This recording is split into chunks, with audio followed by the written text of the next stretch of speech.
could I know it would be goodbye, my love? When did the close of forever come, my love? All I recall was a stare that was vacant and cold. Where did the spark go, the warmth that once stole my soul?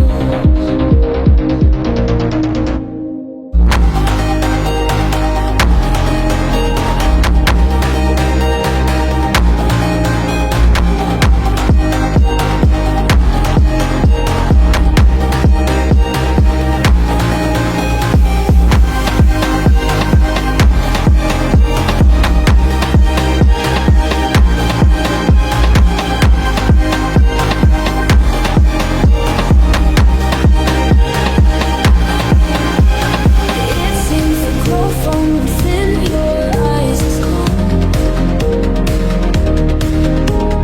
I never knew they could also lie far gone. How can a heart just forget what's kept in stone? Fala pessoal do Em Busca da Hipertrofia, como é que vocês estão? Hoje nós estamos em mais uma entrevista. Hoje a entrevista aqui na Geração Fitness. Eu quero logo de começo, de início, agradecer a colaboração, a parceria. E hoje nós vamos falar sobre o tema de bem-estar, saúde, hipertrofia, lesões, reabilitação. Então fique conosco para saber muito sobre isso aí, ficar se informando, você que nos acompanha. Hoje eu estou aqui com o Jairo, personal. Fala galera, sou o Jairo Ferreira, personal trainer. Hoje vou fazer um bate-papo aqui com meu amigo Neto Personal e Eric Jesus. Vamos tentar conversar um pouco sobre os temas que ele já falou e vamos tentar responder de forma simples, coisas que vocês entendam. Uma coisa que eu tenho para falar aqui é que isso aqui não é específico para profissionais, né? Para depois ficar enchendo o saco em rede social aí, que eu já sabia como colocaram da outra vez. Isso é para praticantes de musculação, para leigos, para pessoas que têm dúvida realmente se estão treinando certo ou não, ou qualquer outra dúvida que tenha relacionado ao treinamento. Exatamente. Então, já começando um pouco, eu quero dar boa noite ao Neto. Boa noite pessoal. Quero agradecer primeiramente, né, esse convite. Já haviam outros convites antes, só que a data, os compromissos não encaixaram, não foi possível. E hoje, mesmo vindo de uma virose pesada, estou aqui, fiz um esforço para estar aqui, porque eu sei que é algo muito, muito importante, algo muito interessante, que vai somar muito, tanto para nós como profissionais, quanto para vocês, espectadores, né, que acompanham o canal Em Busca da Hipertrofia. Muito legal. E vale ressaltar que o que nós estamos fazendo aqui é em prol do esporte, entendeu? Como deixou muito bem frisado o Jairo. Hoje eu também quero dar boa noite pro Eric Personal. Boa noite galera do canal Em Busca da Hipertrofia, né? Como o Neto falou, a gente está aqui para somar um pouquinho do nosso conhecimento para praticantes de musculação, para a galera que tem dúvidas sobre treino de hipertrofia, emagrecimento, reabilitação, que tem algum problema, né, na coluna, no joelho e tem dúvida se pode ou não pode fazer determinados exercícios. A gente está aqui para somar com o canal Em Busca da Hipertrofia e trazer as melhores informações de acordo com aquilo que a gente conhece, de acordo com aquilo que a gente tratou, de acordo com aquilo que a gente já vivenciou. Muito obrigado, viu, pelo convite. Top demais. Beleza, pessoal? Então, vamos começar esse negócio. Hoje eu vou começar com o Neto, beleza? Neto, pergunta de internauta aí, Neto. Vamos ver aqui. Qual a importância de colocar os adolescentes para treinar? Bom, uma pergunta bem específica, uma pergunta bem importante. Com relação a adolescente, surgem muitas dúvidas em relação principalmente à idade. É muito comum que nas academias eles não aceitem matrículas para adolescentes de uma determinada idade, geralmente 12, 13 anos, justamente por isso, porque eles precisam de um acompanhamento muito específico. certo? É um público que relativamente é novo nessa área da musculação, porque antigamente acreditava-se que retardava o crescimento, atrapalhava o desenvolvimento e tudo mais. Então, assim, a importância nessa fase é justamente o quê? Colocar na mente do adolescente que quanto mais cedo ele começa, mais cedo ele vai se desenvolver e melhor ele vai fortalecer a musculatura, vai desenvolver o corpo, a mente, vai ter uma evolução de maneira mais natural e lá na frente ele vai agradecer a quem incentivou ele a entrar, né, nessa vida de treinamento com uma idade na adolescência, né? Então a importância ela é gigantesca, cara. Assim, ela é muito, muito, muito grande. E você que tem um adolescente em casa, incentive. Você que tem um pouquinho de preguiça, tem aquela vontade de estar mais no celular, mas insista com ele, que o fruto que ele vai colher lá no futuro é muito bom. Eu vou direcionar agora uma pergunta para o Eric. Se existe diferença entre o treino estético e o treino voltado para a saúde?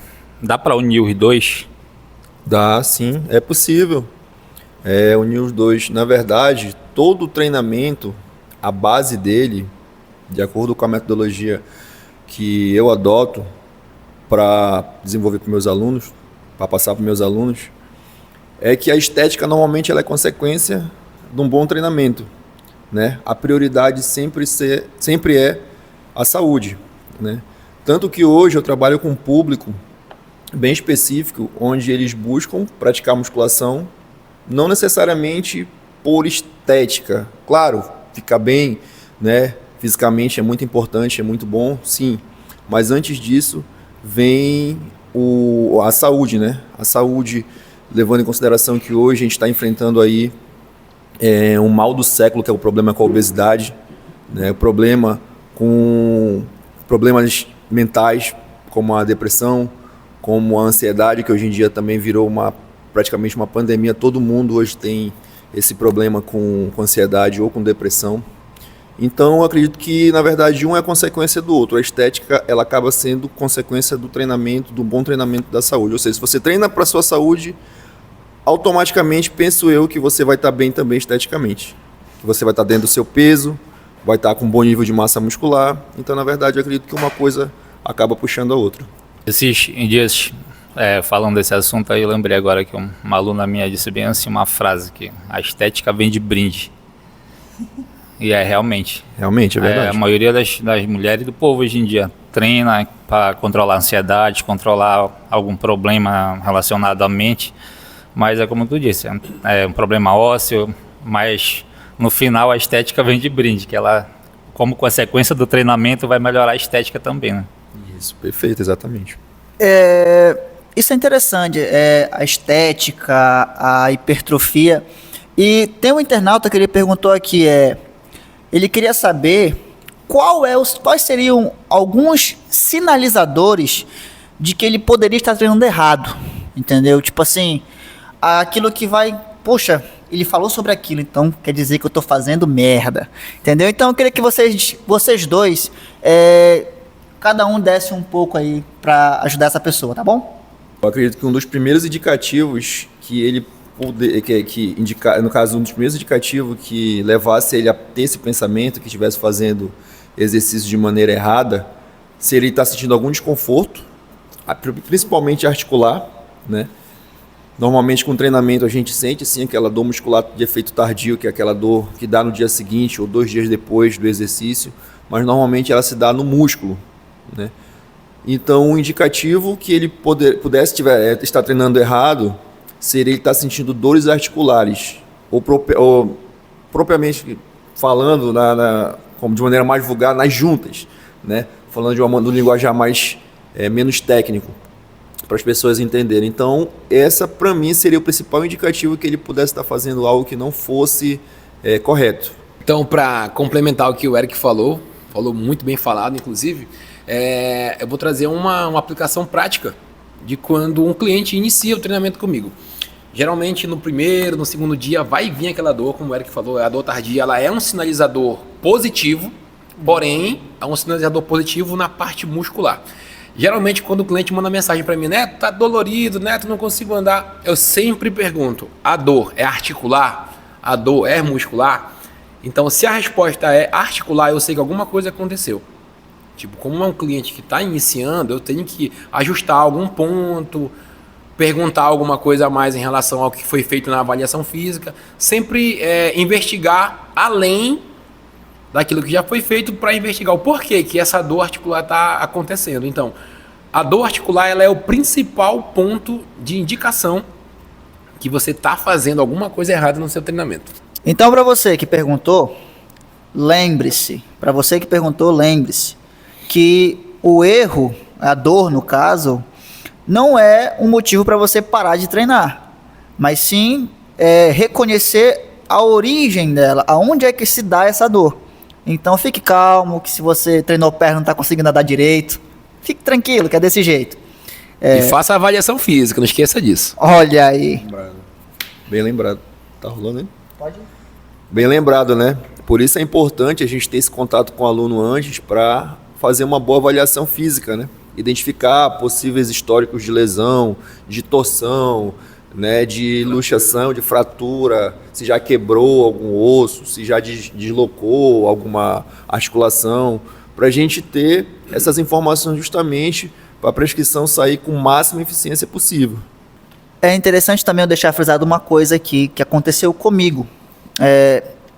Eu treinava com um amigo e ele sofreu um acidente, que eu não fiquei sabendo, ninguém ficou sabendo, em que ele se bateu em algum lugar, parece, não me lembro muito bem, não me recordo. E aí eu tinha marcado com ele de treinar na semana que ele se machucou. E ele simplesmente disse, eu não vou falar nada, eu vou treinar com ele porque, a modéstia à parte, o cara gosta de treinar, né? Então, e aí ainda mais quando eu convidava ele, aí foi treinar comigo. Aí quando foi no meio da corrida, ele sentiu um negócio quente pingando aqui na parte da batata dele, algo assim, e era sangue. Entendeu? Inclusive ele até mijou sangue andando. Aí eu perguntei que negócio é esse? Tava pra lá, pra aquele negócio assim, parece que sentindo dor. Tava menstruando, entendeu? Desceu. O que eu quero dizer com isso chamar a atenção de você, para você não esconder, se você tem um acompanhamento, deveria ter, de um personal, não esconder o seu personal, por achar que ele vai te inibir de treinar, ou vai, não sei, qual é a fita de vocês, a maluquice de vocês. Então, não omitam suas dores, ok? Eu acho que para finalizar esse assunto aí, antes de até não esconder do seu personal, não pergunte para a pessoa que não tem personal também, né? Chegue no personal e pergunte, personal que entenda do assunto, para tirar a sua dúvida, para evitar problemas futuros. Vou mandar agora uma pergunta aqui para o Neto.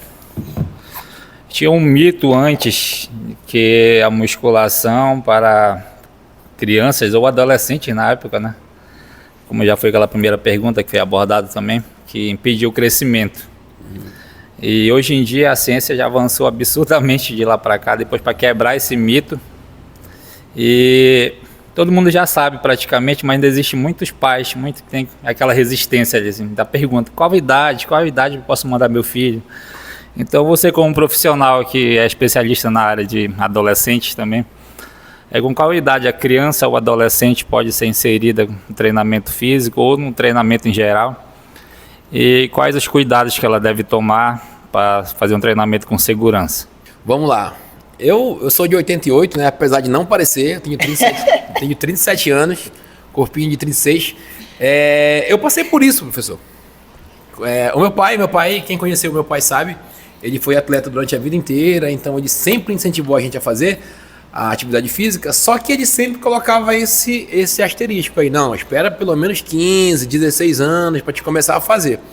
E a gente, como não tinha tanta informação, né, não tem muito tempo não, você já tinha YouTube nesse tempo que aconteceu isso. A gente acabava meio que acatando essa recomendação por falta de informação.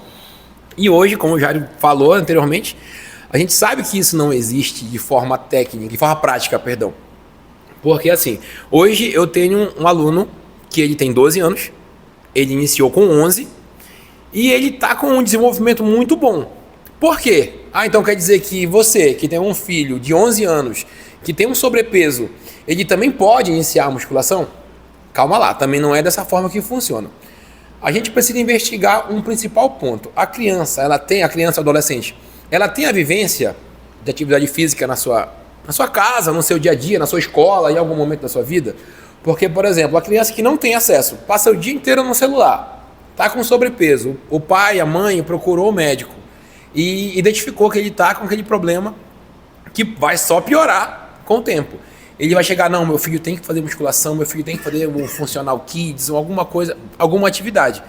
Só que ele não tá nem aí, não liga se o filho já andava de bicicleta, se corria no quintal, se caía, se levantava, se ralava. Não, ele não sabe disso, ele não tem essa informação na mão e vai lá e coloca. A criança não vai engajar nessa atividade, ela não vai desenvolver, ela não vai tomar gosto por aquilo. Por quê? Porque ela não teve a vivência. Para quem sabe como que funciona um treinamento, a criança tem que entender. Se ela está ali para fazer treinamento, ela não está ali para brincar. Entendeu? Ela está ali para fazer uma atividade que vai trazer um benefício para a saúde dela. Só que isso é muito relativo, isso vai muito da criação. Isso aqui vai... O incentivo que os pais deram para essa criança na primeira e na segunda infância dela vai refletir diretamente na adolescência, no início da adolescência dela. Então a pergunta que o professor Jairo fez é: qual a idade ideal? Então não existe uma idade ideal. Existe uma investigação se a criança e o adolescente, eles podem ou não se encaixar naquele perfil de atividade que está sendo proposta para ele naquele momento. Eu tenho, antes de continuar, eu tenho um ponto a tocar aqui. A minha filha, ela tem 3 anos, entendeu? E ela tá com sobrepeso agora, entendeu? E eu já levei no médico e tal, e ele já falou que ela tá com sobrepeso e com problema no açúcar também. E aí agora eu comecei a caminhar com ela, entendeu? A caminhar mesmo, levar ela pro cruzeiro para ela subir aquela escada, entendeu? Dizer, bora cá com o papai e tal. Aí a gente sobe aquela escada, chega lá em cima, ela já tá nas últimas, mas aí eu vou devagar e a gente vai conversando. E eu queria saber qual seria a medida, porque assim como eu, tenho também certeza que tem muitos pais aí que tem seus filhos aí pequenos, tipo a minha, 3, vocês podem ter filhos de 4, 5 anos, 6 ou 7. Como é que eu poderia incentivá-la, entendeu? Isso, fazer a minha parte de pai, entendeu? Tem uma frase que quem cursa educação física lá nos primórdios lá do primeiro, segundo semestre, que é a brincadeira. Então, através da brincadeira, incentivar a criança a vivências de brincadeira, de brincadeira de montar, brincadeira de correr. Tem uma infinidade, né? Brincadeiras na escola, inclusive a brincadeira de recreação, né? Ela é voltada justamente para isso, não só para recrear, também é para incentivar algum tipo de atividade física. Então é naquele momento de 3, 4, que é o caso da sua filha, ela tem essa possibilidade de ter essa vivência, de começar por ali, devagarzinho, cansando, brincando com o papai e tudo mais. Então, dosar, eu acho que seria uma palavra muito técnica, né, para aplicar para uma criança.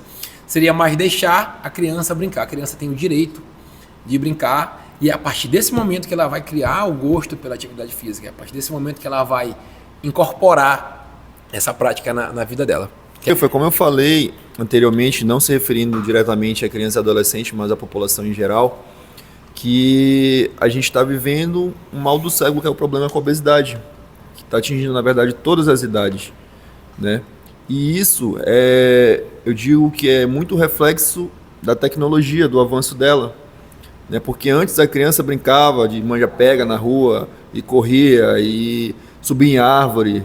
Enfim, hoje, naquele tempo, quando o Neto falou que a brincadeira era muito viva na vida das crianças, então a gente não via praticamente crianças com sobrepeso naquele tempo. Primeiro porque elas eram muito limitadas a acesso do celular, tiro isso por nós mesmo. Fui ter celular, já estava praticamente adolescente, passando para a idade adulta, né? E hoje em dia, na verdade, não. Hoje em dia, toda criança praticamente tem um tablet, um celular, e ela acaba se interessando muito mais por aquilo do que por uma atividade onde ela pudesse ter um gasto energético para controle de peso. Não necessariamente um treinamento, mas alguma brincadeira, alguma atividade que ela pudesse gerar um gasto energético e, consequentemente, como eu falei, controlar essa questão do sobrepeso. Eu acredito que, mas tudo vai de incentivo, né? Incentivo, então, é todo o tempo estar estimulando, a criança está brincando, correr mesmo, a criança tem que correr, tem que subir, claro, com segurança, né?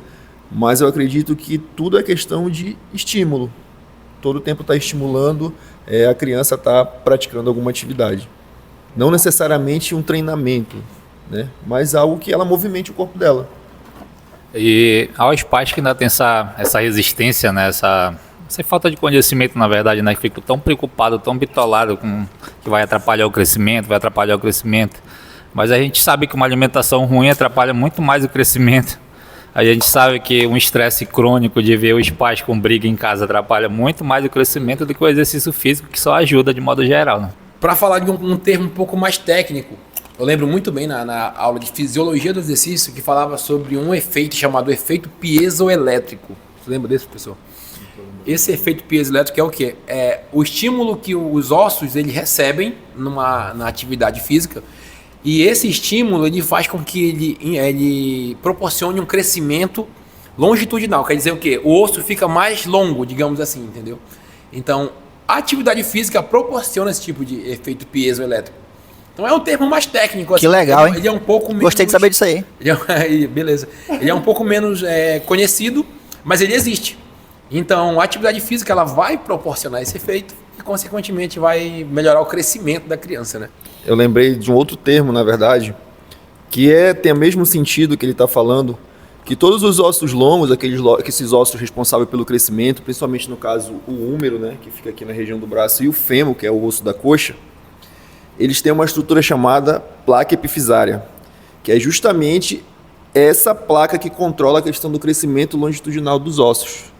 Então, o que a galera tinha antes? Aquela mentalidade de que se eu fizer musculação, eu vou retardar o crescimento justamente por conta de lesionar essa placa epifisária. Era uma informação muito fechada na época, então a galera tinha muito essa mentalidade. Eu ouvi falar sobre isso mesmo. Né, a gente chama essa estruturazinha que ela fica bem no osso chamado placa epifisária, que é justamente relacionado a isso que o Neto estava falando, né?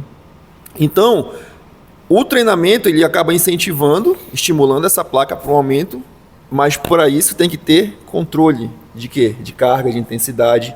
E não só a musculação, mas como qualquer outra atividade pode acabar lesionando essa placa epifisária. Só que a musculação na época era aquela questão, só pode fazer adulto, né? Criança não pode.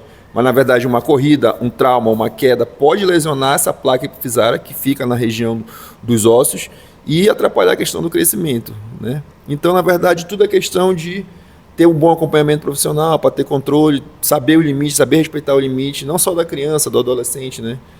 Para ter um treino eficiente. Eu acho que em cima disso também a gente acompanhou, acho que vocês acompanharam também, até o professor de educação física que foi demitido por mandar as crianças darem 10 voltas aí na sala. Pelo amor de Deus, era para dar uma surra naquela mãe. Já que a gente entrou no tema de lesão, eu tenho uma pergunta para ti, Eric, beleza? De um internauta que ele perguntou: as lesões musculares, elas podem se tornar crônicas? Se sim, como é que se dá essa questão aí? Pode se tornar crônica uma lesão muscular. Dependendo do grau dessa lesão, ela pode se tornar uma lesão crônica, né? Que seja necessária, às vezes, intervenção, inclusive cirúrgica, dependendo da situação. Eu, por exemplo, conheci, na verdade, vivenciei cara a cara no campeonato de supino. Tava combinado isso aí, que vai quebrar. No campeonato de supino que teve na Companhia Atlética, academia que eu trabalhava, quando eu morava em Manaus, uma ruptura de peitoral durante o campeonato de supino. Então, eu tava nesse dia com a pranchetazinha anotando, né? Fez tudo certo. Eu vou botar tudo aqui, velho. Olha aqui, Sim, bicho. Vai cortar essa parte aqui. Essa parte deixa pra ficar cômica. Coloca em preto e branco depois, né? Preto e branco. Quase eu vou, quase eu vou de Vasco aqui. Sim, pode virar uma lesão crônica, sim. Dependendo do grau, né, que foi o trauma, pode sim virar uma lesão crônica. E eu mesmo já presenciei uma eu não vi como aconteceu, só vi já depois como ficou. E a outra eu presenciei num campeonato de supino, na academia que eu trabalhava, quando eu morava em Manaus.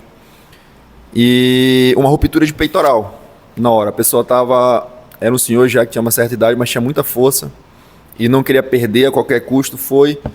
Ele desceu. Quando ele subiu e chegou no meio para finalizar o supino, ele teve uma ruptura completa da musculatura de peitoral. Na hora, e fez um estalo, pessoal, um estalo mesmo feio. Como se tivesse, na verdade, rompeu, né? 100% da musculatura dele foi nítida. Que quando ele levantou a camisa, aquele extravasamento de sangue interno.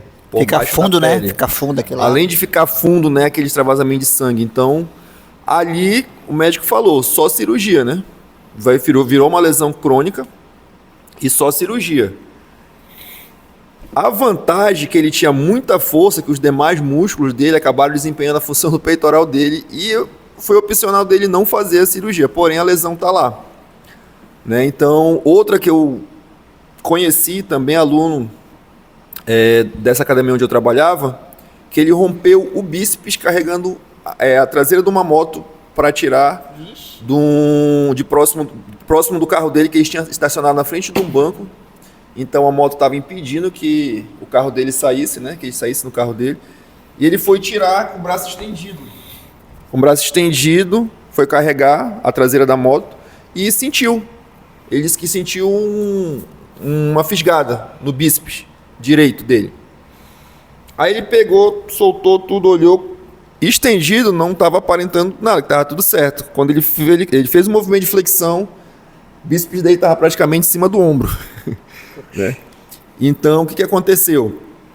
Ele teve uma ruptura completa também da musculatura do bíceps braquial dele, na verdade, de uma da cabeça do bíceps, né? Não lembro exatamente qual foram das duas. Aí foi no médico, fez os testes de força, tudo. Não foi necessário cirurgia também. Porém, ele ficou esteticamente deformado.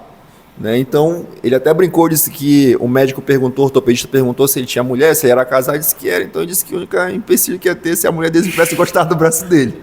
Se não, por questões funcionais, no caso de força, ele continuou mantendo normal. Claro, ficou limitado em alguns exercícios, onde precisasse ter mais estabilidade para fazer movimento de bíceps. Então, por exemplo, exercício como livre, com halteres, dificilmente ele conseguia manter. Né? O braço bem estabilizado, mas conseguiu vivenciar normalmente justamente pelo histórico de treinamento que ele já tinha. Ou seja, outros músculos estavam entrando em ação para suprir a necessidade da lesão daquele. Mas sim, a resposta é possível sim, ter uma lesão crônica muscular. Aí, para complementar, aproveitar essa minha quase queda aqui na cadeira agora, tem uma vivência que é do meu sogro. O meu sogro, ele tem um rompimento total de bíceps por conta de uma brincadeira. Ele estava, após o jogo de futebol, brincando no bar com os amigos, e um dos amigos puxou a cadeira dele. Quando ele foi sentar, ele viu que a cadeira não estava, né? Ele automaticamente foi apoiar o bíceps no chão e simplesmente rompeu o bíceps dele. Então hoje ele vive com essa deformidade que você falou, né? Deformidade do bíceps e uma limitação muito grande. Essa limitação foi tão séria que hoje afetou o ombro dele. Então ele tem uma dificuldade muito grande de mobilidade do membro superior direito, por conta de uma brincadeira que levou um rompimento, né, dos músculos, e hoje ele vive com uma lesão crônica que, olha, não é fácil não. O cara não consegue jogar nenhuma tarrafa mais para ir pescar com a gente lá, mas acontece. Então, nessa pegada, você percebeu que, como o professor Neto falou, por causa de uma brincadeira ele rompeu o bíceps. Então, quando você for treinar na academia, lembre-se disso, que se brincando você consegue se lesionar, dirá fazendo as coisas igual maluco na academia. Então, sempre busque a orientação de quem estiver lá, seja seu próprio personal ou da academia. Não faça as coisas à loucura, porque isso aí pode fazer com que você fique limitado fisicamente. E pro resto da vida, às vezes, né? Pro resto da vida. Agora, aproveitando esse tema de lesão crônica, como o treino de musculação pode ajudar na reabilitação de lesões crônicas como hérnia de disco, condromalácia que seria o desgaste da articulação do joelho, né? E dores nos ombros também, crônicas. O Eric pode começar essa daí. Essas lesões que o professor Jairo colocou aí, elas são lesões degenerativas que a gente chama, né? São lesões articulares degenerativas. Ou seja, dificilmente você vai conseguir reverter ela do jeito que você nasceu. Né? Sem procedimento cirúrgico, exatamente. Porém, hoje em dia a gente sabe que é possível a pessoa viver, levar uma vida normal, sem dor, para pessoas que têm hernia de disco, que hoje em dia também é uma lesão aí que atinge muita gente, com fortalecimento muscular. Porque o que acontece? Quando você lesiona a coluna, especificamente os discos intervertebrais, que é onde fica a hernia de disco localizada, acontece o procedimento da hernia de disco, né, a lesão da hernia de disco, e você tem uma musculatura que reveste a coluna, que ela é uma musculatura forte, bem trabalhada, você consegue fazer com que esse músculo supra toda a necessidade de sobrecarga que você jogaria para a coluna. Ele consegue desempenhar esse papel da coluna e você acaba levando uma vida tranquilamente, sem necessidade de intervenção cirúrgica, e consegue viver uma vida tranquilamente. Mesma coisa em relação à articulação do joelho, né, com a condromalácia, como foi colocado aqui. A condromalácia é um desgaste da cartilagem articular, né, da cápsula articular do joelho, que acontece o seguinte: essa estrutura da frente, que vocês chamam de rótula, né, ou patela, nome mais técnico. Bolacha. Bolacha do joelho, exatamente. A bolacha do joelho. Eu estava tentando encontrar esse termo. A bolacha do joelho. É como se ela tivesse uma espécie de amortecimento entre essa bendita bolacha do joelho e os ossos, tanto da coxa, que é o fêmur, quanto o osso da perna, que é a tíbia. Mas principalmente sobre o fêmur, que essa bolacha está localizada. Então, o desgaste dessa estrutura que amortece a bolacha do osso do fêmur. Então, a condromalácia é esse desgaste. E a mesma coisa para a coluna. Se você tem uma musculatura de quadríceps posterior, glúteo médio, forte, você consegue levar uma vida tranquilamente, porque vocês têm que lembrar do seguinte: da feita que aconteceu a condromalácia, ela tem vários níveis, ela tem do 1 até o 4. Depois do 4 ela já vira uma artrose, que é um desgaste já absurdo. Osso no osso. Osso com osso já se chocando lá. Então, se você tem uma musculatura fortalecida, você consegue viver tranquilamente, sem dor, né, sem sobrecarregar o seu joelho, de maneira tranquila. Então, a gente percebe que mesmo a gente tendo um desgaste crônico de estruturas articulares, mas por um outro lado a gente tem uma musculatura forte, uma musculatura fortalecida, a gente consegue levar uma vida numa boa, tranquilamente, sem necessidade de intervenção cirúrgica. Há alguns anos atrás, eu acredito que o Neto, que morou em Manaus, deve ter presenciado isso, não há tanto tempo atrás, mas a pessoa era diagnosticada com hernia de disco, o médico falava para ela: pare sua vida. Não faça agachamento. Não faça agachamento. Não usa o vaso sanitário. Exatamente. Pare sua vida, entendeu? Você tem hernia de disco, então pode ser que ela entre em crise e você fique sem andar pro resto da vida. Era logo como eu falava. É o ultimato. Entendeu? Então era uma, aposentadoria na certa, né? CLT. Aí a ciência foi, fisioterapia, educação física, a própria ortopedia, foram estudar e viram que na verdade não, era possível viver sem dor, você tendo hernia de disco, fazendo musculação, fazendo um trabalho específico para essa região, né? Claro, sempre tem aquela cautela, essa é a segurança nos exercícios. Que exercício a gente vai colocar para quem tem hernia de disco? É um outro ponto também que tem que ser abordado. Qual exercício a gente deve colocar e quais a gente deve evitar para quem tem condromalácia? Para quem tem síndrome do impacto no ombro, que é o desgaste lá da cartilagem articular do ombro, né? Então, a importância do acompanhamento, mais uma vez. O professor, o profissional, o personal, o instrutor da academia, conhecer esse tipo de lesão e saber o que aplicar. Então, resumidamente, respondendo a pergunta, sim, é possível a gente viver sem dor, levar uma vida numa boa, tendo uma boa musculatura fortalecida. Você consegue suprir todas as limitações que você teria tendo um músculo forte. E para complementar o que foi dito, muito bem dito pelo professor Eric aqui, ao contrário do que se pensa, a nossa articulação ela tem uma estrutura que é responsável pelo movimento, que é exatamente o músculo. O ligamento, o tendão, a patela, a bolacha, no caso, ele não é responsável por realizar o movimento. Ele é responsável por trazer a segurança da estrutura daquela articulação. Por exemplo, quando é muito comum um jogador de futebol ele lesionar o LCA, que é o ligamento cruzado anterior, que é do joelho. Por quê? Porque em algum momento ele teve que trocar de direção, fazer um movimento brusco e o músculo dele não foi o suficiente para realizar aquele movimento, porque não é um movimento natural, e o ligamento, como ele tentou limitar aquela segurança, ele acabou rompendo. Então, trazendo para uma pessoa que não é atleta, isso também acontece, só que acontece não por um movimento brusco, mas sim pelo músculo fraco, né? A estrutura muscular está tão comprometida em relação ao fortalecimento que qualquer movimento vai trazer uma lesão. Tanto de rompimento de ligamento, quanto de desgaste da bolacha do joelho, ou até mesmo da coluna vertebral. E como o Neto colocou aí, no caso do futebol, eu falo, na verdade, por todos os esportes. Você já pensou, a galera do alto rendimento, por exemplo, que treina 8 horas por dia, recebendo sobrecarga em joelho, coluna, por exemplo, atleta de vôlei, atleta de basquete, se eles não tivessem uma musculatura forte, para suportar o processo de treinamento de sobrecarga de 8 horas, às vezes até mais por dia. Galera da natação, por exemplo, todo o tempo treinando o ombro sendo utilizado ali. Se não tivesse uma musculatura forte para suportar essa sobrecarga de treinamento, era lesão na certa. O vôlei, olha, que é ombro e joelho.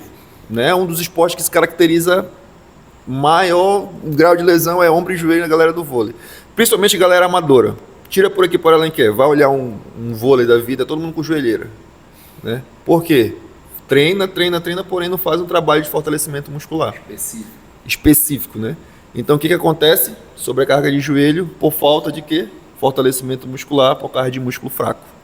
Bom, muito bacana isso aí que foi falado sobre o vôlei alenquerense. Eu já vi um monte mesmo com joelheira e até uns com aquele negócio que bota aqui, não sei o nome daquilo. Cotoveleira. E falando sobre ombro, sobre lesão. Teve um internauta que ele perguntou, deixa eu achar aqui a pergunta dele aqui, sobre o ombro. Eu não vou achar aqui no momento, mas ele disse o seguinte, que toda vez que ele treina superiores, no mesmo dia ou no outro, é aquela dor enjoada. Aí toda vez que ele não consegue, entendeu? Toda vez que ele vai movimentar o ombro aqui, dá aquela fisgada. Eu queria que vocês comentassem um pouco sobre isso aí, tá? Primeira coisa, essa pessoa que fez a pergunta, fez a avaliação física? Ele sabe se ele tem algum tipo de lesão? Antes mesmo de executar o exercício, de praticar a atividade? Então, assim, o professor Jairo falou, o professor Eric também frisou, a avaliação física, ela é o momento onde você vai detectar, você vai entender o que você pode e o que você não pode, o que você precisa e o que você não precisa fazer no treinamento. Então, possivelmente, ele já tem alguma lesão. Se não tem alguma lesão, ele executou o movimento de maneira muito errada para que cause esse tipo de dor. Certo? Então, assim, ele deve ter executado sem supervisão ou algo parecido. Então, precisa, primeiramente, investigar o que ele fez, né? O que ele fez de errado e trabalhar em cima dessa dificuldade dele. Essa investigação começa desde o que ele trabalha também no dia a dia dele, né? Do que ele faz fora da academia. Lembrado, professor. Porque às vezes a pessoa faz um trabalho lascado fora da academia, que usa o corpo o dia inteiro, usa o braço o dia inteiro, ou trabalha muito tempo sentado, fica nessa postura aqui, que sobrecarrega bastante a articulação do ombro. Aí chega na academia, não aquece também, já vai direto para o exercício principal. Aí acaba que dor, né? Ou lesão.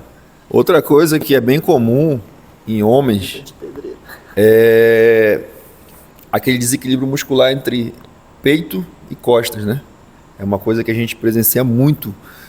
Galera treinando, homem, pudesse treinar 5 vezes na semana peito, treinar 5 vezes na semana peito. E costa, tu vai ver a sobrecarga, tu vai ver a diferença de peito para costa em relação ao número de exercícios, o peito ganha fácil. Entendeu? Então o que acontece? Tudo isso causa o que a gente chama de desequilíbrio muscular. Ou seja, ainda tem um detalhe, o peitoral ele é uma musculatura que ele é adutora do ombro. O que acontece? Segura aqui, né? Um instantinho. Ele traciona o ombro para frente. O peitoral ele é um adutor do ombro. Então o que acontece? Ele traciona. Por isso que a gente vê muita gente assim hoje em dia, com essa posição, com essa postura. Não tem, na verdade, uma postura adequada. Por quê? Excesso de treino de peitoral. Então o que acontece? Quando você traciona o ombro para frente, automaticamente você tira do eixo totalmente a cabeça do húmero, né? Tira do eixo dela onde ela deveria estar corretamente. Se tivesse um equilíbrio entre peito e costas. É o toco do braço, a cabeça do húmero. Exatamente, essa região aqui, ó, tá? Então o que acontece? Você acaba gerando desequilíbrio nessa região e sobrecarregando várias estruturas, dentre elas o tendão na cabeça longa do bíceps, que é uma lesão muito comum que acontece, que possivelmente seja essa, né? Justamente por quê? Por causa que o braço está para frente, está rotacionado para frente, está anteriorizado, que a gente chama. Então isso gera uma tensão em toda essa região anterior do ombro. E o que acontece? O cara, quando vai treinar, o peitoral puxa mais ainda e traciona todas essas estruturas, gerando possivelmente esse desconforto. E outra coisa também que tu falou bastante aí sobre o equilíbrio de volume de treino, né, de costas e peito. Aí quando o indivíduo ainda vai treinar a costa, ainda treina errado ainda. Ele já tem essa postura, mais alombado que já tem essa postura e vai alonga lá para frente e volta com o cotovelo aqui para trás. E olha o ombro aqui de novo aqui, tá? Fazendo o movimento errado. Alô, Enzos. Outro detalhe rapidinho que tem em relação ao ombro, na verdade, o ombro é uma das lesões mais comuns no público masculino, né? Pode verificar, dificilmente homem lesiona joelho e quadril, né? Normalmente é ombro, tá? Uma outra questão é a divisão de treinamento, pessoal. Tem homem que treina o seguinte: segunda é peito, terça é costa, terça é costa, quarta é ombro. Ou seja, ele sobrecarregou 3 dias seguidos a articulação do ombro dele, né? Aí não tem para onde correr. A articulação precisa de descanso. Assim como a musculatura precisa para recuperar, a articulação também precisa. Então, mas o cara não dá um dia de descanso, é direto gerando sobrecarga no ombro. Então aí no caso do rapaz do ombro, ele teria que passar por uma anamnese? Uma avaliação física. Uma avaliação física, propriamente dita.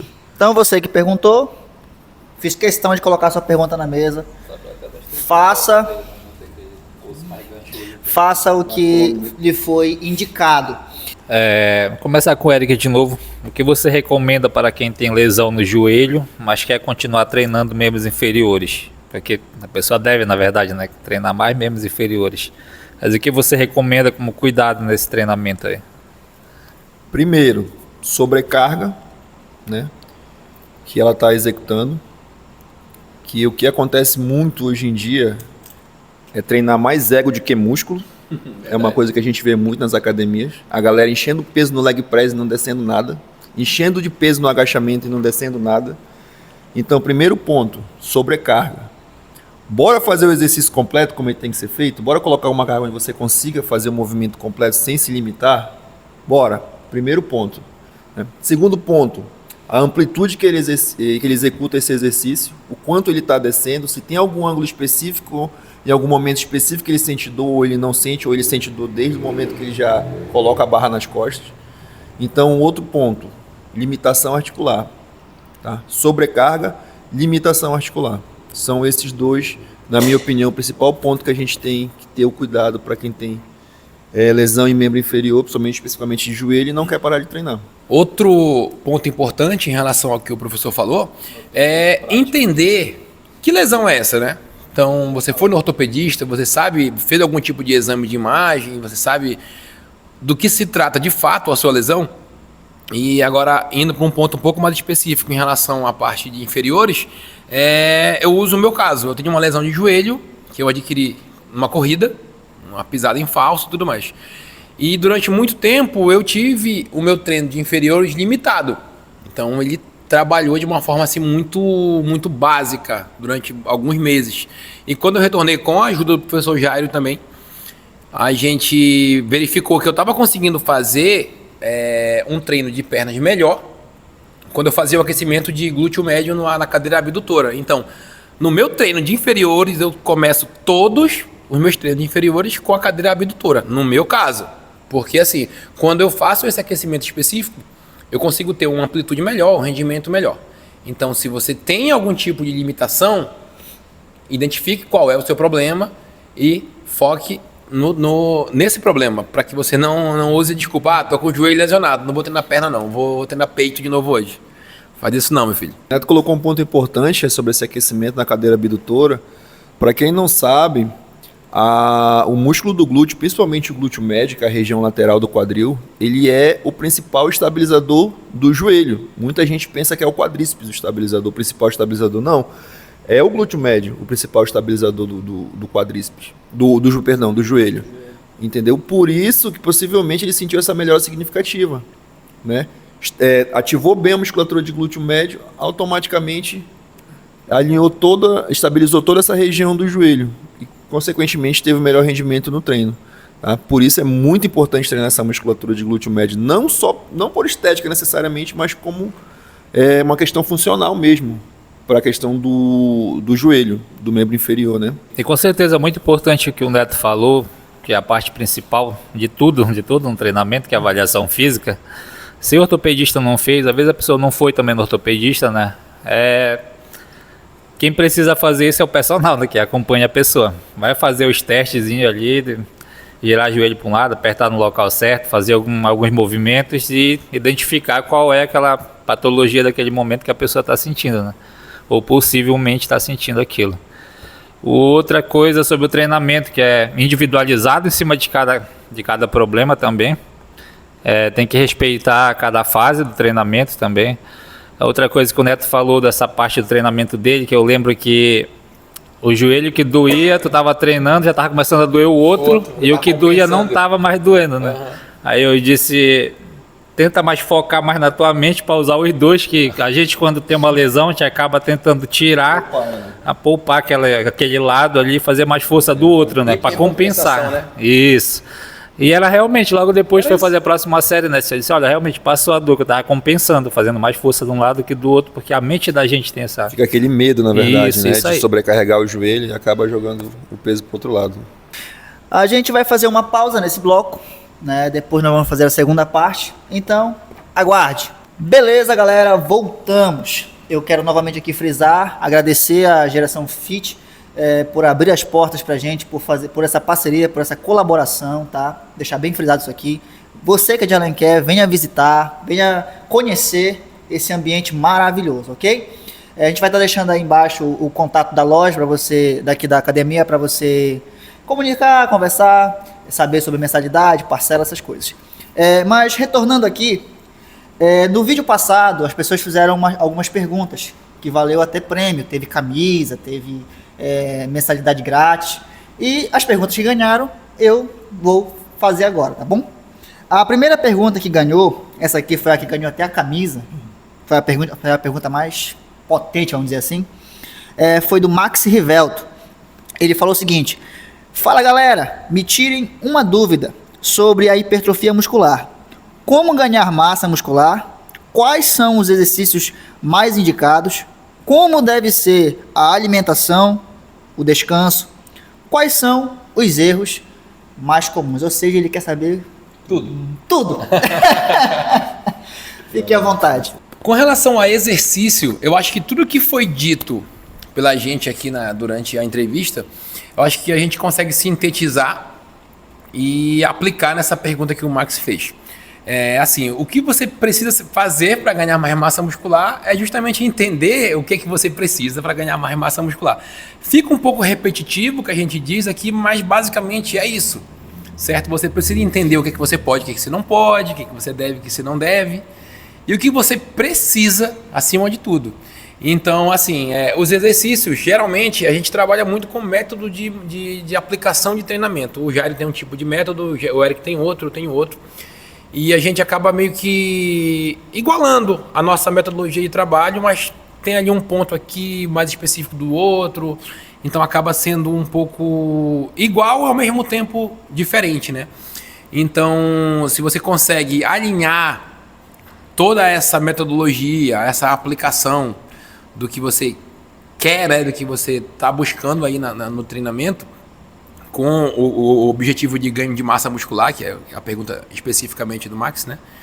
Eu acho que quando você consegue entender isso e você aplica de uma maneira específica, né, para o seu treino, você está no caminho certo. Então, basicamente é isso. É uma pergunta que não tem como dar uma resposta certa, uma resposta clara. Então, vai depender muito de quem está treinando. Complementando o que o Neto disse aí, né? Metodologia de treino ela é muito individualizada, principalmente se tratando da musculação. Mas, respondendo na pergunta, investir em exercício básico, principalmente agachamento, afundo, supino, puxada, desenvolvimento, levantamento de terra. Esses exercícios que envolvem vários grupos musculares, ao meu ver, são os mais indicados, são os melhores para gerar um dano muscular, né, mais acentuado e, consequentemente, a hipertrofia.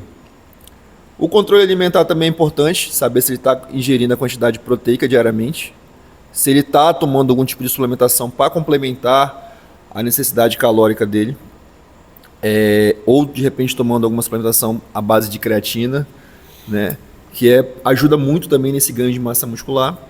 Então, resumidamente, esses são os principais pontos. Investir em exercícios básicos, né, aqueles exercícios que toda academia tem, que é uma barra para fazer agachamento, um banco para fazer supino, uma máquina para fazer puxada, né? E ficar atento a essa questão da alimentação. Sendo bem direto, seria isso. Uma coisa também, principalmente o Max, que ele peca muito, que ele foge do treino de perna para jogar bola, né? Pode não, hein, Max? O Max vai em treino de perna uma vez na semana, esse chorado. E bem mal feito, por sinal, com pouca carga e tudo mais. Aí ele vai jogar bola, sente dor no joelho, aí volta, dá desculpa que não pode treinar a perna porque tá doendo o joelho. Mas uma coisa leva a outra, né? Ele tá deixando de treinar a perna. Tem que ver também uma questão importante aí, frisar o descanso também, né? O sono adequado, que é importante. E esse ambiente da parte de nutrição que normalmente as pessoas querem tudo só de uma vez, né? Eu quero emagrecer, mas quero ganhar massa muscular e acaba tentando controlar essa alimentação e não fazendo nada ao mesmo tempo, nem vai para um lado nem vai para o outro. É importante, a gente sabe que é possível a gente ganhar massa muscular fazendo déficit calórico, mas é muito mais interessante se você tiver em superávit calórico, que é sobrando calorias ali para a construção muscular. Então tudo isso é importante, isso que vocês frisaram muito bem, falaram muito bem aí. E o descanso também, tem que descansar, não é só treinar e não dar o descanso adequado para o músculo se recuperar. É no descanso que o músculo cresce. Mas não dormindo, treinando e descansando. A internauta Andressa Gás, ou Andressa Gazel, que também foi uma das ganhadoras, a primeira parte da pergunta dela vocês já responderam, entendeu? Mas a segunda parte eu vou frisar aqui, que ela deixou frisado. Considerando a questão de volume de treino e intensidade para uma mulher natural, entendeu? Que se alimenta ali com o que dá.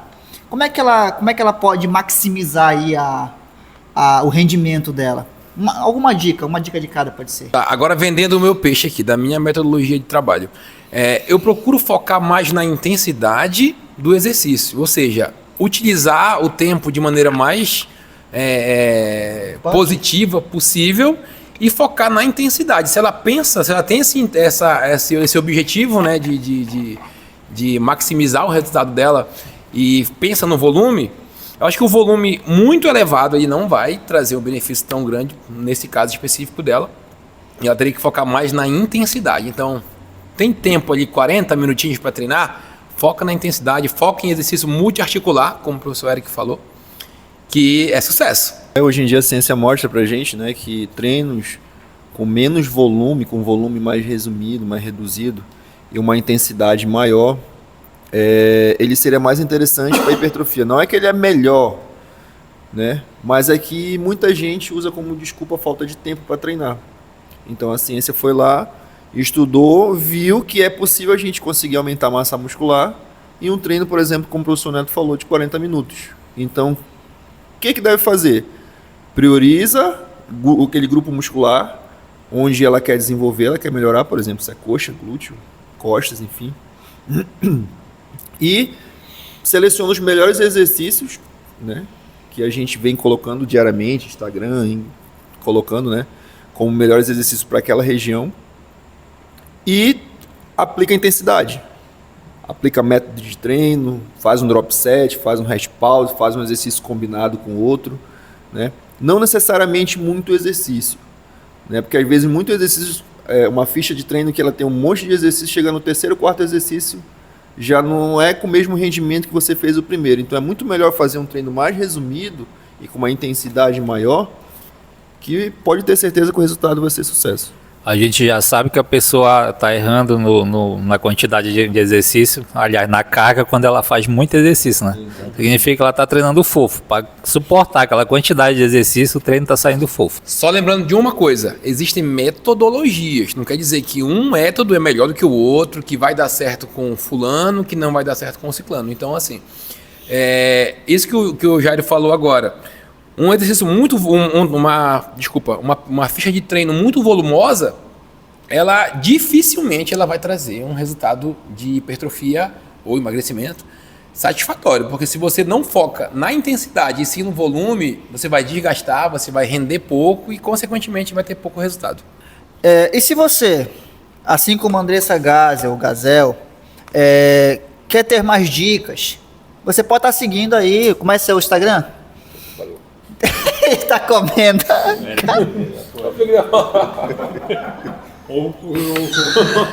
Vira a câmera pra ele falar o Instagram dele. Peraí. Eu pensei que ele ia fazer uma pergunta mais... Não arroba no meu Instagram pra mim, você também tem que dar uma olhada. Vamos lá. O like vai ficar preto e branco, só falta o Instagram. E falando em dica, assim como a Andressa Gazel, você que tem sua dúvida, olha, nos Instagrams dos professores aqui e da própria Geração Fit, tem sempre dicas. Então eu queria que o professor Neto falasse aí o seu Instagram. @NetoGPersonal, segue lá. Ele tá um pouco parado em relação a dicas, mas eu prometo, já prometi pro meu amigo Jairo que eu vou voltar a movimentar meu Instagram e tem muita coisa boa para você lá, viu? O meu é Eric Jesus Personal, também pode seguir lá, pessoal. Tem bastante dicas, tem bastante depoimento, tem bastante antes e depois para vocês conhecerem um pouquinho o meu trabalho. O meu é @Jairo Ferreira Personal. Dá uma olhadinha por lá, pode ir lá no direct fazer alguma pergunta. Desde que seja uma pergunta boa, não seja pra encher o saco. Pode ficar à vontade. O Instagram do pessoal, cada vez que eles falarem, vai estar aí embaixo, tá bom? E o da Geração Fit também vai estar aqui, aí no rodapé do vídeo. É só você ir lá e seguir e acompanhar eles, tá bom? Emagrecimento. Pelo que eu entendi aqui, eu vou fazer a pergunta, ó. Quais são os melhores exercícios ou aeróbicos para fazer um período médio, para perder gordura abdominal e ganhar resistência, né? Para quem está começando, né? Ou para quem já está na caminhada aí. Essa pergunta ela é muito repetida na academia. Todos os dias a gente ouve qual é o melhor exercício. Eu vou para a escada, eu vou para o transporte, eu vou para a esteira, eu faço funcional, eu faço corda naval, eu faço... É muito comum que essa pergunta ela aconteça. Então, assim, eu sempre respondo da seguinte forma: o melhor exercício para você é aquele que você mais se adequa. Então, é aquele que você mais tem afinidade para fazer. Eu tenho uma cliente que ela tem aversão à esteira, só que ela gosta daquele remador, por exemplo. Eu não gosto daquele exercício, eu nem passo para os meus alunos, só que ela gosta de fazer. Então, eu uso esse gostar dela, desse exercício, para ela praticar o exercício aeróbico que ela precisa fazer para o objetivo dela de emagrecimento. Então, assim, a resposta é sempre essa que eu utilizo, né? O que melhor se adequa à sua rotina, o que você mais gosta. Eu, por exemplo, não posso mais correr na rua como eu corria antes. O impacto do meu joelho é um pouco mais limitado. Então, eu prefiro fazer uma esteira, até mesmo um transporte que cansa um pouquinho mais, porém eu vou conseguir suprir o meu objetivo. E qual era o restante da pergunta mesmo? Sobre resistência. Tá, resistência muscular? Pelo que eu entendi, sim. Ela falou aqui, ó, resistência e como ganhar resistência. Assim, ela falou sobre abdominal. Foi. No caso, perder gordura na parte abdominal, localizada no caso, né? Pois é, a forma de perder gordura localizada, até brinco com o professor Jairo, é a lipoaspiração. Essa é a melhor forma de perder A gente não trabalha com isso. Trabalha, professor, com lipoaspiração? Você trabalha, professor? Não, também não. Então a gente não tem essa especialização. São Pedro. Então, assim, pessoal, tem um mito que a gente pensa assim, vou fazer abdominal para perder gordura abdominal. Não. Você vai perder gordura de maneira geral. Agora, se você quer perder gordura abdominal, geralmente você vai ter que focar na parte mais da dieta. Você não vai ter um exercício específico para que você perca essa gordurinha aí da sua pochete. E com relação à resistência, ela está totalmente ligada ao que você escolheu, né, para fazer em relação à parte aeróbica. Então, eu entendi que ela quis levar para esse lado, né? A resistência cardiorrespiratória seria isso, então, né? Então, se você... No caso é o Ícaro Rian. Então o Ícaro. Então, Ícaro, se o Ícaro foca nessa questão de resistência e se o Ícaro tem mais afinidade com esteira, com bike, com transporte, com remada, com o que ele quiser fazer, com corrida, não interessa. Então, foca nesse exercício que você mais tem afinidade, que a sua resistência com toda certeza, vai aumentar. Professor Neto já respondeu o de emagrecimento e agora professor Eric. Pergunta de hipertrofia do Ícaro. Ele fez uma pergunta dupla, né? Do Ícaro. Ele perguntou aqui, ó. Para hipertrofiar os músculos, quais são os principais exercícios? No caso, eu acho que ele quer dizer os melhores. Ou são os compostos ou são os isolados? Ele também perguntou sobre, se for um ou outro, como é que se dá o descanso e as séries nesse meio aí. E ele quis saber também sobre a questão do drop set nessas duas ideias. Boa pergunta, né? Volto a dizer aquilo que já foi mencionado aqui há alguns instantes atrás, que os melhores exercícios, na minha opinião, são os exercícios compostos, que ele colocou aí, não foi? Ele usou esse termo, que são os básicos que a gente falou, né? Os multiarticulares, que é o agachamento, supino, leg, puxada. Porém, tem o outro lado que a gente precisa saber se ele tem alguma prioridade muscular. Por quê? Porque não adianta nada eu saber, por exemplo, que a puxada ela é um bom exercício, que o supino é um bom exercício, se a ideia dele é melhorar o bíceps. Entendeu? Então, esses exercícios acabam sendo colocados em segundo plano. E sim, a gente colocaria, por exemplo, primeiro um exercício isolado de bíceps, acaba se tornando mais interessante para ele por conta de ser a prioridade muscular dele. Entendeu? Então, é uma pergunta que ela é muito relativa. De maneira geral, se a gente for colocar, os exercícios compostos são muito mais interessantes. Por quê? Trabalha mais de grupamento muscular ao mesmo tempo, gera um dano tecidual maior por conta da carga que você consegue carregar. É só você comparar uma puxada com um bíceps. Não tem como manter a mesma carga, né? Então, uma puxada vai trabalhar mais grupamentos, o bíceps vai estar envolvido, porém, a prioridade dele é o bíceps especificamente. Entendeu? Então, primeira pergunta, qual é o músculo que você quer melhorar? É o bíceps. Então começa com bíceps. O bíceps, os exercícios de bíceps são os melhores exercícios. Vai variando a angulação. Faz ele normal, faz o Scott, faz ele alongado, na polia. Enfim, faça diferentes variações para o grupamento. Não, eu quero melhorar todo o meu corpo. Priorize exercícios compostos. Tá? Em relação ao drop set, foi o método que eu estava falando agora há pouco, né, que é um método excelente de treinamento para alunos avançados, tá? Alunos avançado, intermediário, passando para um nível avançado, porque ele é muito intenso e nem todo mundo tem condições de fazer um drop set, porém é um método excelente para hipertrofia. Professor, como é que é o drop set? Explica rapidamente. O drop set é aquele método onde você começa o exercício com uma determinada carga e vai reduzindo no decorrer das séries. Por exemplo, você pode fazer em uma zona de treinamento específica, de repetições específicas, por exemplo, de 8 a 12, que é normalmente a zona de repetições que a gente trabalha, né, para hipertrofia. Não quer dizer que deve seguir exatamente, ou você pode fazer até a falha. Falhou, reduz ali 2, 3 plaquinhas, no caso da polia, ou se for com halter, reduz 2, 3 quilos, repete novamente, ou até a falha, ou dentro dessa zona que a gente colocou, e diminui mais uma vez, ou pode fazer de 2 cargas, só pode fazer com 3 cargas, 4 cargas, enfim. Depende do aluno, depende do nível de treinabilidade do cliente. Não confundir o drop set com pirâmide, né? Já desse eu vi um vídeo da pessoa explicando que era uma pirâmide, na verdade era um drop set. A pirâmide tem descanso entre um e outro, um bloco e outro, né? É que vai aumentando a carga ou diminuindo a carga, dependendo se for pirâmide crescente ou decrescente. É da Rinode? Aí ele estava explicando no vídeo dele que era o quê? Que eu tô aqui fazendo uma pirâmide, mas estava fazendo um drop setzão lá, sem descanso de uma série para outra.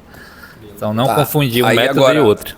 Mais um complemento com o que o professor falou, só para complementar, né, o que o professor Eric falou em relação à parte de hipertrofia e emagrecimento, a gente costuma pensar que a musculação em si ela não emagrece. Então é um mito que também está caindo por terra. Graças a Deus a gente está conseguindo tirar da cabeça do pessoal essa questão da musculação e o emagrecimento. Por quê? Porque a pessoa foca em quê, professor? Na balança. Então quando você vai ganhar massa muscular, você está perdendo gordura, ganhando músculo e emagrecendo. Porque emagrecer não é perder número na balança. Emagrecer é perder gordura corporal, certo? Perder o percentual de gordura. E isso é praticamente inversamente proporcional ao número da balança. Porque se você tem 1 kg de massa muscular e 1 kg de massa gorda, o volume da massa gorda é muito maior. Então você vai olhar ali na roupa, vai ter uma diferença gritante. Porém, na balança vai estar aumentando. Aí você vai ficar um pouco intrigado, né, em relação a isso. Aí precisa fazer o quê, professor? Avaliação física. Então, a avaliação física ela é o ponto principal para essa questão do emagrecimento através da musculação. Aí eu vou trazer também um termo técnico também aqui, que é pouco falado, é pouco conhecido, mas ele está presente diariamente no nosso treinamento, que é o EPOC. O EPOC é uma sigla em inglês que significa consumo de exercício consumo de oxigênio pós-exercício, né? Então quer dizer o quê? Quanto mais intenso é a atividade física que você pratica, maior é o EPOC, ou seja, mais oxigênio o seu corpo vai consumir após o exercício. Por exemplo, num treino muito intenso de musculação, você pode passar até 48 horas consumindo exercício, oxigênio. Quer dizer o quê? Você pode até passar até 48 horas emagrecendo, queimando gordura no seu corpo. Então, no caso, como já surgiu essa pergunta, eu não sei se essa pergunta foi feita no anterior, mas então é possível ganhar massa perdendo gordura. Não só é possível, como é o principal meio, né, que o corpo encontra para fazer o quê? Eu tive um professor que eu não lembro muito bem como é a frase que ele utilizava, que era o carboidrato, a proteína queima na chama do carboidrato. Quer dizer o quê? O músculo está crescendo enquanto está diminuindo a gordura. Então, esse EPOC que eu citei anteriormente, ele é justamente isso. Você está ali consumindo oxigênio, está ganhando massa muscular e perdendo gordura ao mesmo tempo. Só complementando essa questão aí que o professor Neto colocou, se a gente for comparar, muita gente compara gasto calórico. Hoje em dia, a maioria das pessoas tem um smartwatch no braço, né? E compara gasto calórico. Então faz uma atividade de cardio, por exemplo, de 40 minutos, gasta ali em média 450 calorias, faz um treino de musculação, gasta 250, 300. Então elas entendem que um treino de cardio é mais interessante para o emagrecimento pelo fato de ter queimado mais caloria durante a atividade. Porém, tem essa questão que o professor Neto colocou, o pós-exercício, que na verdade o consumo energético da atividade de cardio ela acontece durante aquele período que você está treinando cardio, se for de baixa intensidade. A musculação não, ela pode até queimar menos caloria que uma atividade de cardio durante. Porém, após o exercício, o gasto energético, quando você termina a atividade aeróbica, ela praticamente para, a musculação começa e continua consumindo até no máximo, dependendo da intensidade do treino, chegar até 48 horas pós o exercício. É por isso que hoje em dia a musculação ela é uma atividade muito interessante e onde você ganha músculo e ao mesmo tempo consegue perder gordura corporal. Aí existe uma outra coisa, né, que às vezes a pessoa fica analisando, até alguns estudos têm sobre isso, né, que a quebra de gordura, né. O cardio ele quebra mais gordura do que a própria musculação, só que quebrar gordura não quer dizer que você está usando também a gordura. Quer dizer que ela vai ficar circulante no corpo, você parou de fazer, ela volta estocada de novo, vira sua pancinha de novo ali. Enquanto a musculação não, vai continuar esse processo jogando lá para fora logo depois. Se a alimentação e o descanso for adequado. Como adaptar o treino de musculação para idosos com limitações físicas ou medo de se machucar? Que normalmente o idoso, quando chega na academia, ele chega com a cabeça cheia já dos mitos que o parente já colocou na cabeça dele lá, que vai se machucar, que vai doer, que vai piorar. Às vezes eles inventam até que o médico mesmo disse que vai acontecer aquilo, e a gente sabe que não é bem por aí. Então, como fazer o idoso treinar musculação de forma segura e com as limitações físicas dele? Bom, O senhor sabe, né, professor? Desde as 5h30 da manhã eu atendo a galera aí nas academias. E o público que eu atendo da melhor idade, né, que é acima de 60 anos, ele é um público que ele fixa muito com a gente. É um público que ele é muito fiel ali ao treinamento. Por quê? Porque ele já está numa fase da vida que ele já foi no médico trocentas vezes. Se ele foi em 15 médicos, 18 desses 15 aí recomendaram que ele fizesse musculação. Então ele está ali, de certa forma, obrigado a estar nessa situação. Então ele acaba sendo um público fácil de convencer em relação à metodologia. Por quê? Vamos lá. A gente consegue trazer para a realidade dele na prática. Porque, por exemplo, ele chega assim, Neto, eu estou com um problema muito grave no meu joelho, no meu ombro, na minha lombar. Eu estou trazendo casos que eu trabalho todos os dias aqui, né? Então eu consigo mostrar para ele na prática que uma atividade do dia a dia dele, por exemplo, eu vou usar o exemplo da Dona Helena. A Dona Helena, ela cuida de plantas lá onde ela mora. Então ela falou que não estava conseguindo carregar o vaso de planta para colocar na coluna. Aí eu passei para ela o exercício de elevação frontal com halteres, né? Falei, olha, Dona Helena, esse exercício aqui para a senhora vai conseguir carregar o seu vaso para colocar lá em cima. Ou então, ela odeia fazer agachamento no banco, porque ela tem uma limitação no joelho. Então, coloca o banquinho para ela ter uma segurança, para ela entender que ali ela não vai cair, ela não vai se machucar. Eu estou ali para passar para ela uma segurança total, para que ela faça o exercício de maneira bem segura mesmo.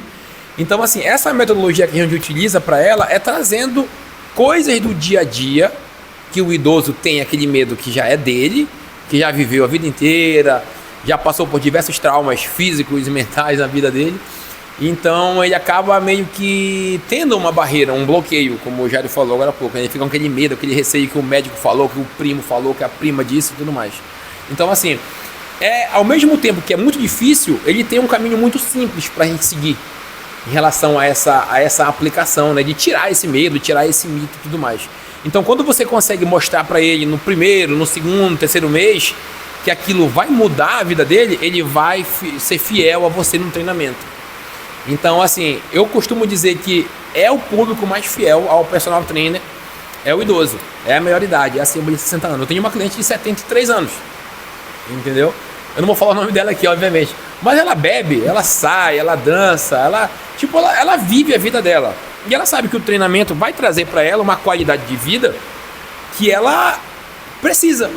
Então ela acaba balanceando uma coisa com a outra, ela vai trazer aquilo para ela de uma maneira obrigatória. Às vezes ela vai se arrastando ali para academia, às vezes vai para conversar, às vezes vai para treinar. Então, assim, na maioria das vezes para treinar, obviamente. Então acaba sendo um desafio diário para gente, que a musculação em si, ela vai trazer resultado prático e o cliente vai entender a importância e vai se arrepender de não ter começado antes. Então, tudo é questão de confiança, na verdade, você passar confiança, segurança, positividade para o cliente, né? E dizer que ele vai melhorar e vai conseguir fazer aquela atividade que ele não estava conseguindo fazer por meio do exercício físico. O Neto deu o exemplo da senhora que não estava conseguindo colocar o vaso de planta dela lá em cima da coluna, e eu tenho como exemplo um aluno que eu também tinha em Manaus, que ele queria fazer uma coisa mais simples que isso, que era amarrar o cadastro do sapato dele e não conseguia. É sério. Queria amarrar o cadastro do sapato dele, algo que pra gente é tão simples, ele simplesmente era uma vontade que ele tinha e não conseguia. Por quê? Encurtamento muscular na cadeia posterior, costa, lombar, posterior de coxa, e a barriga dele também é saliente, né? Aquela barriguinhazinha de chope. Gostava de farinha, gostava de peixe, era um senhor que morava no interior. Tinha, na verdade, uma fazenda no interior do Amazonas. Então, o que aconteceu? A gente tem que ir exatamente na dor do cliente, sempre a gente fala nisso, a gente tem que tentar tratar a dor do cliente, onde é que o cliente quer chegar, por que a gente procurou. Então, o que eu fiz? Fiz um trabalho de alongamento, né, de flexibilidade de cadeia posterior, consegui fazer ele emagrecer. Chegou um dia que ele chegou mega feliz na academia. Falei, Eric, nem sabe o que aconteceu hoje. Pela felicidade, eu falei, eu sabia que era coisa boa. Consegui amarrar o cadastro do meu sapato. Entendeu? Ou seja, uma coisa tão simples que deixou ele super contente. Super contente. Então é um público, na verdade, que se contenta com muito pouco, desde que a gente saiba aplicar adequadamente aquilo que ele esteja precisando, aquilo que ele esteja necessitando. né? E são coisas do dia a dia normalmente. Carregar sacola do supermercado, ajeitar o vaso de planta, amarrar o cadastro de sapato, enfim, né? Diferentes tipos de maneira para a gente conseguir, e a gente conseguindo fazer com que ele alcance esse objetivo, dificilmente ele vai nos abandonar como profissional. Só frisando aí, se você estiver ouvindo algum barulho, que começou a chover muito aqui, ó. Eu acho que vocês responderam com essa resposta de vocês dois aqui, quais são os maiores benefícios psicológicos da musculação na terceira idade. Vocês já acabaram de responder essa outra pergunta aqui. É exatamente a autoconfiança, né? A autoconfiança, ter independência, na verdade, que eles tinham lá atrás, que tem idoso que é cabeça dura, teimoso, né? Então a gente fala... Hã? Fortalecer também, entendeu? Então a gente diz assim, que eu digo que a autoconfiança e a independência é o que mais eles buscam. Eu costumo usar a palavra autonomia. Então, quando o idoso tem autonomia daquilo que ele faz no seu dia a dia, ele entende que aquilo ali é o que ele precisa. Já que a gente está nessa pegada de específico, de autonomia, quando chega um idoso com osteoporose, como é que vocês lidam? Vocês chegam com ele e dizem assim, não venha para cá, volte para casa, ou vocês dizem, vamos tratar. Eu quero que vocês conversem um pouco sobre isso. Difícil é chegar um idoso sem osteoporose. Ou está naquele processo inicial, ou já está um pouquinho mais avançado, mas é muito comum. É muito comum. A osteoporose hoje em dia é uma questão que ela decorre de vários fatores, né? Fator genético, fator ambiental, fator alimentar. Então, assim, tem casos que são muito complexos, tem casos que são um pouquinho mais simples. A gente geralmente consegue, entre aspas, sanar esse problema com um reforço muscular. Então a gente vai sempre dar uma explicação breve de como que a musculação vai reforçar aquela estrutura próxima de onde tem, no caso, está cometido, né, a osteoporose, e de maneira explicativa e prática a gente consegue reverter esse mito da osteoporose. Falando em osteoporose, antes, quando era diagnosticado, né, o idoso era diagnosticado, ou o público de meia idade era diagnosticado com osteoporose, indicavam fazer... Só explica o que é osteoporose, só basicamente. É o enfraquecimento dos ossos, né? Basicamente, resumidamente, é o enfraquecimento da estrutura óssea. Então, o que acontece? Antes, indicavam muito hidroginástica para idoso, né? A gente morava em Manaus, era muito comum isso, né? Foi diagnosticado osteoporose e hidroginástica. Hoje em dia, as duas melhores atividades para o idoso que tem osteoporose, musculação e atividades que gerem impacto. Por quê? Impacto. Eu entendo a tua cara que tu fez de assustado. Por quê? O impacto é o impacto. Professor Neto, como melhorar ou fortalecer a pegada, se referindo a munheca e antebraço? Bom, nesse caso, até brinquei aqui com o professor Jairo, né? Como melhorar a pegada é muito específico. Mas em relação, eu creio que a pergunta seja por empunhadura, né? Pegada de exercício mesmo.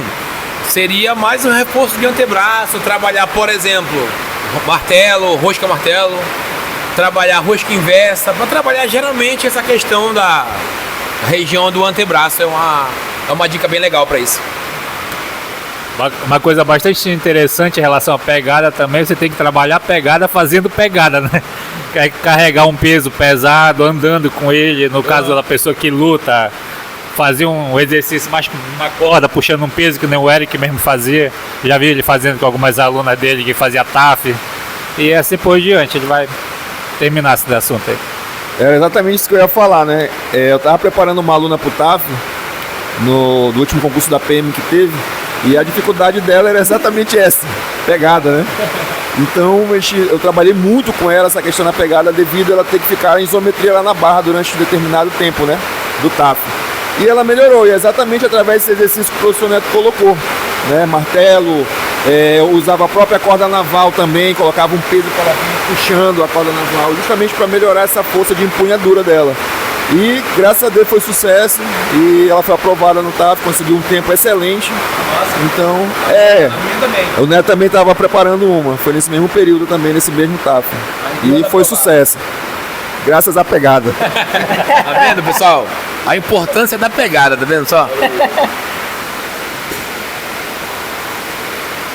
E agora, pessoal, como última pergunta da noite, né? Essa pergunta vai ser para ambos e é justamente sobre o TAF.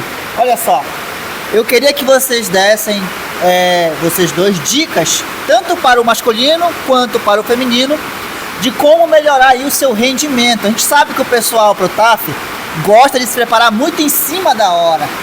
Então, é com vocês. Assim, ano passado, uma aluna me procurou através da indicação, né, para se preparar para o TAF. Ela me perguntou se eu já tinha experiência em preparação para TAF. Eu não tinha. Conversei até com o professor Eric sobre isso na época também. E procurei me aprofundar um pouco mais. E o que eu entendi de cara é o quê? Você precisa trabalhar em cima das suas dificuldades. Ah, mas eu consigo fazer barra, eu vou fazer mais barra. Não, se você não consegue fazer barra e o teu cardio tá com muita dificuldade, foca no teu cardio, que é no caso o teste, né, o cardio respiratório. Então assim, essa cliente que me perguntou, ela tinha uma dificuldade enorme na barra. Então a gente focou bastante nesse ponto com ela e foi exatamente onde conseguiu o sucesso.